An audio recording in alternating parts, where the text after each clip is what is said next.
discapacidad intelectual. Este trastorno implica una limitación en el funcionamiento intelectual que suele afectar la capacidad de adaptación. Se caracteriza por la afectación del razonamiento, la capacidad para solucionar problemas y el pensamiento abstracto, por lo que suele tener un impacto negativo en el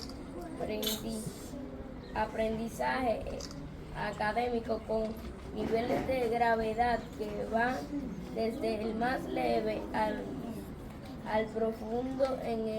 Algunos casos se puede ver afectadas las habilidades de autonomía personal y responsabilidad social, sobre todo los más graves.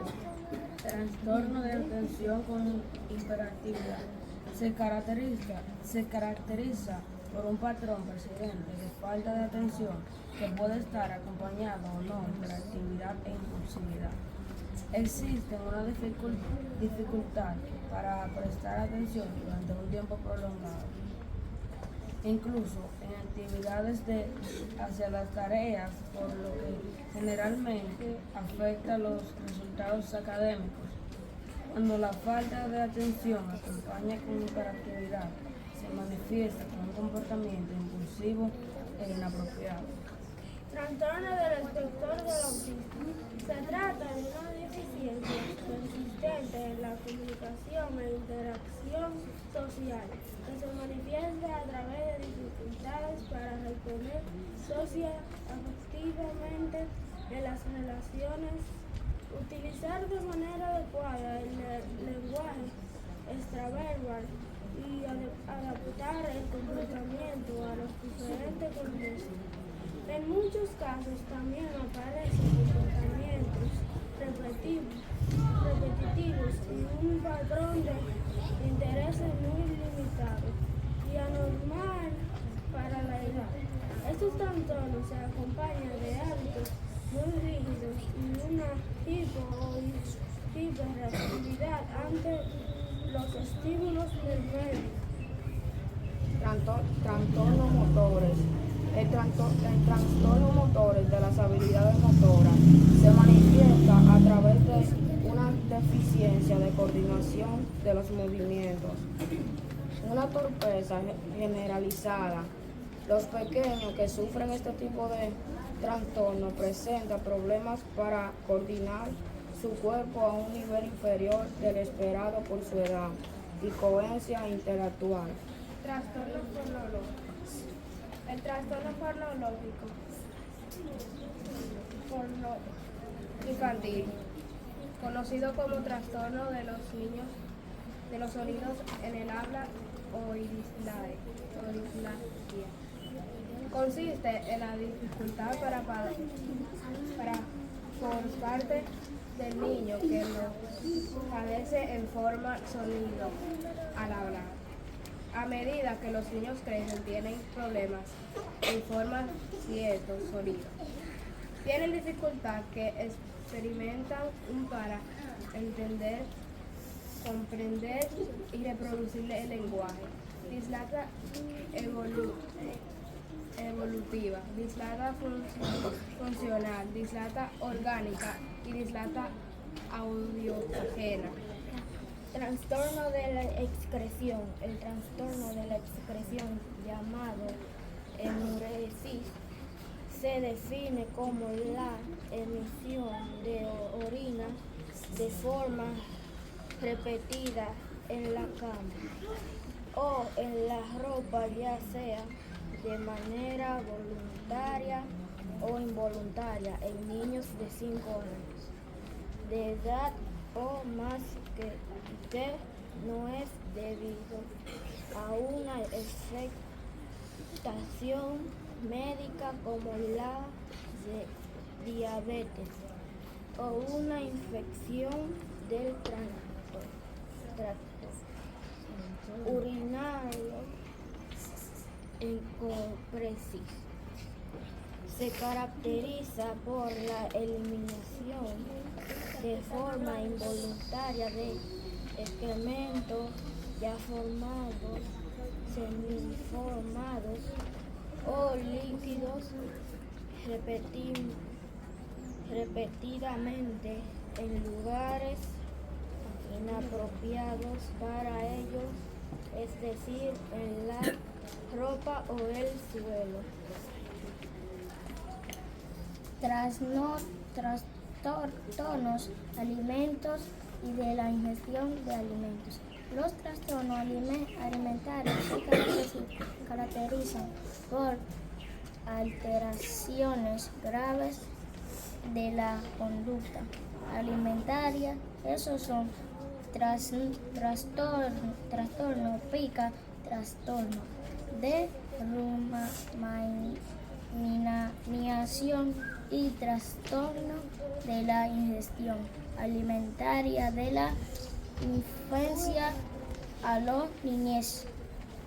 Trastorno de la comunicación. Los trastornos de la comunicación comprenden las deficiencias del lenguaje, el habla y la comunicación que no pueden atribuirse a un déficit auditivo o sensorial, disfunción motora o otras afecciones medidas o neurológicas, discapacidad intelectual o retraso global del desarrollo. La tartamudez o disfemia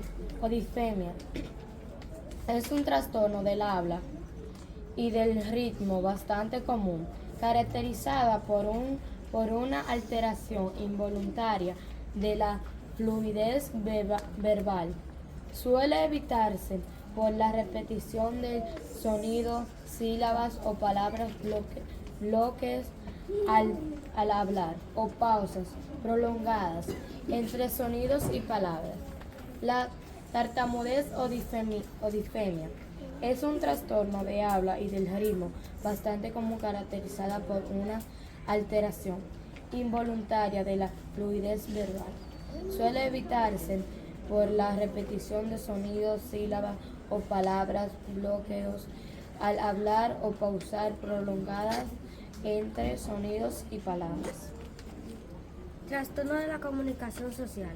Un trastorno de la comunicación es un impedimento en los procesos del habla, el lenguaje o la comunicación, el habla en la producción expresiva del sonido e incluye la articulación, fluidez, voz y calidad de resonación de un individuo. Enfermedad, sino que hay algunos que muestran características ya especiales y muy avanzadas de lo que es la hiperactividad. Aquí hemos tenido niños con hiperactividad. El trastorno de espectro autista también. Aquí hemos tenido niños con autismo. Todavía tenemos niños con autismo también. Ya sabemos que Gabriel, por ejemplo, es una de las muestras que tenemos con ese problema. Los trastornos motores, ahí tenemos a Juan Pablo, acuérdense de Juan Pablo que tenía un problema para caminar, pero también para agarrar cosas con las manos. El movimiento motor se refiere a estos movimientos que nosotros hacemos cuando corremos, cuando saltamos, los movimientos de las manos, a eso le llamamos los trastornos motores. Está el trastorno fonológico, o sea, cuando no nos sale la palabra bien, por ejemplo, tartamudos, los gagos, lo que nosotros conocemos como gagos. Esos son problemas fonológicos también que pueden desarrollarse en la niñez. Si me hacen silencio, puedo continuar, por favor. Tenemos también el trastorno de la excreción. Es los niños que tienen problemas para evacuar, cuando da deseo de ir al baño y tienen problemas, también esto pudiera trabajarse en la salud mental. Y también los trastornos de la ingestión de alimentos. Hay dos enfermedades muy conocidas, que es la bulimia y la anorexia.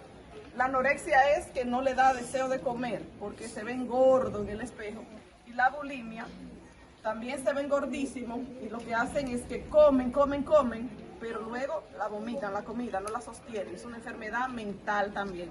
Y que generalmente empieza en la adolescencia más que en la niñez, pero como se están trabajando todos los trastornos desde la niñez, o todo lo que viene arrastrando desde la niñez, Entonces, también se incluyen esto. Están también los trastornos alimentarios, de la ingestión de alimentos.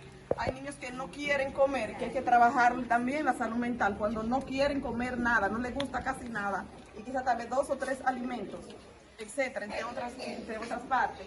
Y el trastorno de la comunicación. ¿Quiénes tienen problemas de comunicación? Los sordomudos, por ejemplo, tienen problemas de comunicación, no pueden comunicarse como nosotros porque no escuchan bien y no hablan tampoco, o quizás no escuchan absolutamente nada. Tenemos también los tartamudos, como les decía ahorita, que es un trastorno de la fluidez del lenguaje. Y por último tenemos el trastorno de la comunicación social. Todos estos trastornos nosotros podemos ver cualquier niño en esta circunstancia. Un niño que tenga una situación de esta, ¿qué tenemos que hacer con ellos? Vamos a ver. Portarse bien con ellos, ¿verdad? Apoyarlo, ayudarlo a crecer, porque también ellos tienen derecho a la educación, tienen derecho a una familia, tienen derecho a un nombre, a un apellido, tienen los mismos derechos que los que no tienen problemas mentales. Por tal razón, esos niños, nosotros contamos con que ustedes nos apoyen, porque este año tenemos mucho y todos somos una sola familia en esta escuela José Flores.